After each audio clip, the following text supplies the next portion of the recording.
Hi! இது வந்துட்டு நம்ம கல்யாணத்துக்கு போயிருந்தோம் இல்லையா? அப்போ வந்துட்டு அங்கே பக்கத்தில் அந்த மண்டபத்து பக்கத்தில் வளர்ந்துருந்துச்சு. எனக்கு வந்து செம்பருத்தி செடியும் வெத்தலை கொடியும் வளர்க்கணுன்னு ஆசை. சரி எதுக்கும் வச்சு பார்ப்போம் அப்படின்னு சொல்லிட்டு அம்மாட்ட கேட்டேன். சின்ன சின்ன குச்சி வச்சாலே போதும் வந்துடும் அப்படிங்கிற மாதிரி சொன்னாங்க. யூடியூப்லேயும் பார்த்தேன். சரின்னு சொல்லி எடுத்துகிட்டு வந்துட்டு தண்ணியில் கொண்டு வந்து போட்டு வச்சிட்டேன். போட்டு வச்சுட்டு ஒரு 2-3 டேஸ் கழித்து தான் நான் எடுத்து வந்துட்டு மண்ணில் வச்சேன். செம்பருத்தி செடி 2யும் வந்து மண்ணில் தான் வச்சுருக்கேன். இந்த வெத்தலை கொடியை மட்டும் தண்ணியில் போட்டு வச்சுருக்கேன்.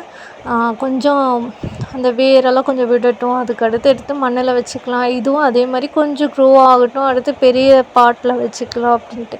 உங்களுக்கு இதை எப்படி வளர்க்கணும் அப்படின்னு ஏதாவது ஐடியா இருந்துச்சுன்னா, உங்களுக்கு வளர்த்து அனுபவம் இருந்தால் அதை வந்துட்டு கமெண்ட்ஸில் என் கூட ஷேர் பண்ணிக்கோங்க. ஏன்னா நான் இப்போ தான் ஃபஸ்ட் டைம் இந்த 2யுமே வளர்க்க போகிறேன்.